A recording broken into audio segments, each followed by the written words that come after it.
All right, guys, go ahead and stay in the NFL with a situation update on COVID-19. The virus that won't go away has dominated headlines from sports to the White House and back, and the NFL had kicked off their season with a complete bill of health, and for the first few weeks, things seemed to be fine. However, positive tests began to creep up in late September, starting with the Tennessee Titans. A player and assistant coach tested positive before their Week 3 game against Minnesota, and 8 more players popped after the game. The positive tests kept rolling through the organization, which changed the Titans-Steelers Game 4 date to a later date and gave them an early bye. But since then, Cam Newton of the Patriots also tested positive, postponing their game with the Chiefs by a day, and also other games such as Broncos, Patriots, and Titans, Bills remain in question. So with outbreaks ravaging two teams and now spreading to others, Jay, what does the NFL have to do to get this under control? You know what? I honestly really don't know how much blame I'm willing to put on the NFL specifically. We got to just look at the one specific team that is just can't get it together and just look at them, put them under the microscope. I mean, come on, can we look at this? I mean, I read there was a nice little. I love timelines when I can't figure out where something started and where something is now. So there was a really good timeline I found on ESPN to kind of break all this stuff down and look at this kind of in a day-by-day format. You know, this outbreak started 2 weeks ago. 15 days ago, I believe, on September 24th, where they have a practice squad defensive back, somebody named Greg Maben. That sounds like a made-up dude, but I guess he's real. He was signed to the practice squad, oh, by the way, on September 21st, 3 days before that, but he pops for coronavirus. 2 days later, you have another guy test positive. Then they played the Vikings, and then the real trouble emerges on the day after that. You get 3 more positives. Then you get another positive the next day, then another positive, and it just keeps going. They had 4 straight days from September 29th to October 3rd where they were getting positives every day. And then finally, we thought they were out of the woods yet earlier this week, didn't we? We had Monday and Tuesday, I believe, 0 positive tests, and then next thing you know, the next day we have Corey Davis test positive. To me, it's unconscionable how this one outbreak could occur and last this long. That just tells me that the Tennessee Titans, despite what Mike Vrabel is telling us, that, oh, yeah, we're mitigating, we're following the protocols, and we're doing this and that. Well, if you really were, then I really feel like we'd be getting different results. And we've had, look, the NFL they were the last league to get back in play, pretty much, in major sports. You had the NBA come back. You had baseball come back. Now you got college. You can throw hockey in there as well. Of course, basketball and hockey were benefited by playing in bubbles. We know baseball had some hiccups early on. The Marlins and Cardinals, they come to mind. They had some troubles, but you remember there was a bit of a kind of a nervous. People were a nervous wreck. It's like, is this gonna thwart the season? They're gonna have to cancel a bunch of games. And, there were a fair amount of postponements that took place, but I mean, look at where now we're in the playoffs now. And they've also relocated to doing some bubble type work in the playoffs.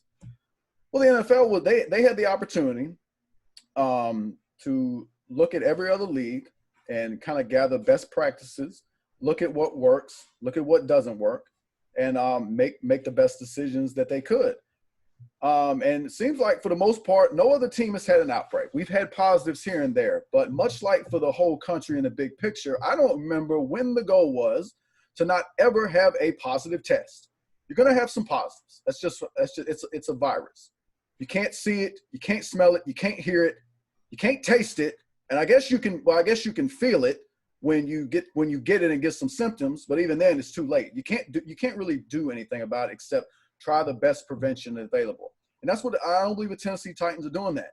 And this is one key note that came out a couple days ago.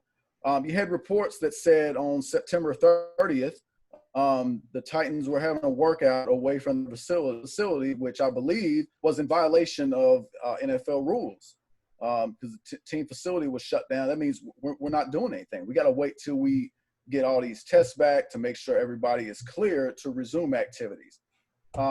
They're just not the Titans in this regard. They're just not good enough. I'm going to leave what perhaps the consequences should be to drink. But this is a big deal. If you can't get this type of thing under control, it's not the same as baseball, which is kind of flexible. If you postpone a baseball game or two, you can double up the next day. You can play multiple games. That's not going to happen in football. And in football, there is so few games. You only get 16 chances. So when you got this thing that's stretching over for multiple weeks and you only get one bye week, the NFL has already moved. Tennessee's already had their bye week. So now you're looking at, does the NFL have to add an 18th week out of necessity to get all the games in? I don't know. I don't know what they do, but I'm not going to hold the NFL all that accountable. Some of this stuff is getting ridiculous because one team isn't doing what they need to do. Now you have a situation up in New York today where the Jets had one positive test, and it's just like, oh, that's it. Send everybody home. Sounds like a wee bit of an overaction, don't you think? And now I just read something to y'all earlier. Well, now the NFL officials on the field are going to have the authority to penalize teams for unsportsmanlike conduct if a team member or a coach talks to a referee without a face covering on. It's ridiculous. That's ridiculous. I'm sorry. I'm just going. That's about all I got on. I think, like I said up front, I'm not really looking at the NFL right now. I think they got a system in place. 31 other teams that are making it work so far. I know we've had a couple positives here and there. The Patriots are having a wee bit of a problem with Cam Newton and Stephon Gilmore testing positive. But by and large, everyone else is doing fine. Tennessee just needs to get its act together. I'm with Jay. This is not the NFL problem. It's their problem, but it's not their fault. They're doing what they're supposed to do. For God, they finding teams $350 if the coach decides not to wear his mask. Like, what else do you want? Like, they're bringing the hammer down. They're doing their part. But let's get down to the nitty gritty. Why are we even talking about this? We're talking about this because Tennessee out here having a good old, I don't give a rip. This my American right or something. I don't know. Like, I don't know what they're doing. Mike Vrabel, what we doing here? Do we have masks? Are we testing properly? Are we testing as frequent as we should? And for the folks that say, okay, so you have some people that say the NFL need to try a bubble. Well, I understand why we don't try a bubble. It's just too many people. It's too many places, and it's kind of unfeasible at this time. So then you say, well, this is always going to be a problem until we have a bubble. Really? I wonder how college football faring out. I'm just saying, I'm watching plenty of college football, and I'm not seeing 9-10 cases from one team. Maybe it's a coincidence. Maybe it's something in the air. I don't know. But all I'm saying is you got 18, 19, 20-year-old athletes that can get it right, but then you got these multi-millionaire 27, 28, 29-year-olds. There's kind of something ain't adding up here, right? It gets to a point where it's like, come on, man. And then you're the only team. It's 32 of y'all, but you're the only team that keeps going and popping and popping. I don't know if you're just trying to get the whole team to pop. That way, hey, we're immune. We done got it once. Holla at your boy. Let's do it. But this is ridiculous. This is downright ridiculous. So to Jay's point earlier about the consequences, I would oppose, without knowing exactly what they agreed upon in the CBA before the season started, maybe you got to make these dudes forfeit a game. Like, here's the deal. You can't create an 18th week. That we ain't doing that. You ain't creating an 18th week. Why? Because that's unfair to every other team that already don't want to play the 17th week. Now you're going to play an 18th week.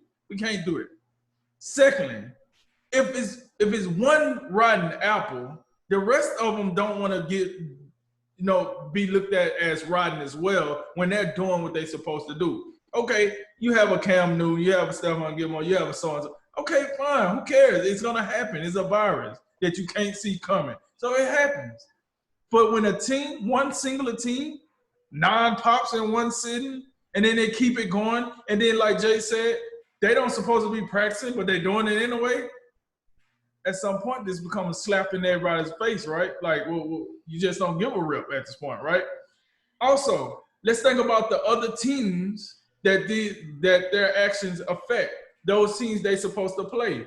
Because if we know anything else about football, if you don't play, you ain't getting paid. And if you do get paid, it's already agreed upon. Well, here's the deal. So what happens, right? What happens when your team is 100% healthy, ready to play, the Titans keep popping, and then the owner say, well, you know, we ain't trying to pay you, bro. Like, y'all didn't play. But it's not my fault I didn't play. So if you make Tennessee forfeit that game and you get the win, could you not consider that as a played game? Your team won. You don't get no stats from that game, but officially we won the game. At least they were available to play, yeah. Right? And then that would make Tennessee take the procedures a little more serious. Oh, okay, maybe that might be too drastic. Hey, come on, Drake. Yeah, you've been a little drastic about this. 450 games, come on, buddy. All right, then. Let's look at what we can do. Picks. Can we look at those picks? Can we start picking off those late round picks? You keep messing around. I don't want to start from the 1st to the 7th. I'd rather start from the 7th to the 1st. But can we start taking some picks here?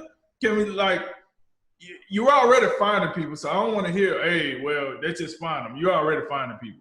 You could probably crank it up a little bit, but at some point, you gotta hit these people where it hurts. Like some suspension, some I don't know. But for my money, if you're not gonna review the avenue of forfeits, you got to start taking picks, because this is getting blatant. This is looking like SMU in the 80s when they was out here dirty recruiting players, and then you tell them to stop recruiting players, and they still doing it anyway, right in everybody's face. Come on, man. Like, what we doing here? Follow the rules. Why is it just you? If it was everybody, that would be one thing. But if it's one team, that means this is just that one team that's out here acting a plum fool. And listen, you can't put the NFL in a bubble. So the NFL, like to Jay's point, they done what they need to do. If they need to be more severe, I got it. But right now, the NFL just want Tennessee to like have trust in Tennessee that they're doing the right thing as a team. Just like the other 31 franchises in the NFL. Just do the right thing. So that's my outlook on it. It's not the NFL fault. I think the NFL has done a great job, just like the MLB, just like college football, just like the NBA. I think all these organizations are doing a great job with trying to minimize this virus, but you just got teams out there that don't want to do what they need to do. So if so be it, start taking picks, make them forfeit the game, do something to wake the Tennessee Titans franchise up that this COVID thing is real. You got to knock it off. Yeah, I just want to get back in real quick on the consequence piece, because I think it's important. I just wanted you to go first since you brought it up earlier. Okay. I'm not opposed to taking games away, especially if it's over 2 weeks. If it's over 2 weeks and you can't get together, and teams are having to, they're having to jump through hoops to play these games, you could hold 2 L's right there. What I would like to see for the other teams, particularly in this is a good case study right here, because the Titans have let this go for 2 weeks now. So what you have here, what I'd like to see, instead of just automatically awarding those other teams wins, I'd like to see in this case, because what are the it's the Steelers and Bills who have been affected, right? Let those teams play each other, because they're only going to lose one game. Instead of giving those teams both a free win, let them play. That way they at least have to earn that game. That's what I'd like to see. And then as far as the picks, I do agree with you that you'd like to start from a later round up to the top rounds, but I wouldn't start the 7th. I don't think that does anything. I would start the 4th round and then move up. Yeah. On that subject, I got a couple other thoughts, but I guess this is a good time to bring it up. So you had the game forfeit issue. Now we know in another sport like hockey or baseball or the NBA where there's so many games, one game isn't a big deal. But we know in the NFL that's not the case. There's only 16. Y'all talked about it. Jay, that idea is possible, but I think that would be more likely that the NFL would just say, hey, the Bills, like, let's just say this Tuesday, more Titans pop. We say, okay, the Bills win that game, Titans you lose, no one plays, whatever. Other things aside, wouldn't that be a massive hit to, like, the playoffs, and wouldn't that start to delegitimize it? Because we know the Titans and the Bills are both potential playoff teams in the AFC. That's a big game on Tuesday. That's not a joke game. Ain't like the Jaguars and Dolphins are playing or something, So wouldn't that delegitimize the playoffs, like, if the Titans never got a chance to play that game? Well, I guess you could look at it that way, but at the same time, I'm of the mindset this is on the Tennessee Titans. It's no one else's fault besides them that they would be unable to play these games. So that's why the only point. That's why I'm not opposed to taking games away from them, because if that report is true and they're out here flopping around practicing when they should be, quarantining or isolating and all these type of things to get back on the field, they're doing it to themselves. They're beating themselves, just like you can argue the Bucks beat themselves last night with all those penalties. And the only other part of that is you mentioned delegitimizing it, because if you get a team a free win, like they were available to play, but they didn't beat anybody. They just didn't have enough positive tests to where they put themselves in the situation the Titans were in. That's why I'd like to see, instead of giving them a free win in this situation, you bring the Steelers and Bills together, let them duke it out, because they both are losing a game because the Titans aren't doing their thing. Let them play. That way they still have to earn a victory.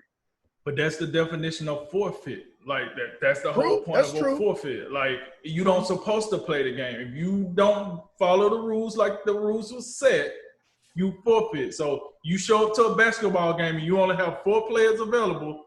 Let's wrap it up. It's a forfeit. No, they didn't beat them, but they didn't meet the requirements. You're out of here. Let's move into the next one. Well, yeah, so this is unfortunate, because, I mean, I do have to say I'm glad it's not the Jaguars doing this, as I just knew we would be the ones to screw it up. There's somewhat of an irony to it. But the only thing I would hate to be devil's advocate for the Titans, but I will say, we know this virus can spread fast, and that the reports are they were holding the unsanctioned workouts. Maybe that's true. And if it is, I mean, come down with the hammer. I mean, draft picks, forfeits, you name it. If there's a willful break of protocol, which it does appear that could be the case, but let's just say, for devil's advocate purposes, we know the White House had this run through last week, Trump and First Lady, etc. It spread fast, and we know those people are very well protected. There's a lot of protocol there. I mean, and it still was able to spread fast. Politics aside, there was a lot of people. It wasn't just the president. So just as an example, we know this can spread fast. So maybe we find out, hey, they were doing it right. They just got a nasty case of it, and it just jumped. We'll see. And if that's the case, then I think the NFL should consider okay, we push your game to the end of the year, and there's an extra break before the playoffs. If we know there was no protocol broken, they did their best, and it just happened. But exactly, if it comes back that y'all were screwing around, having your own practices and licking the windows in the practice facility, then whatever, come down with them.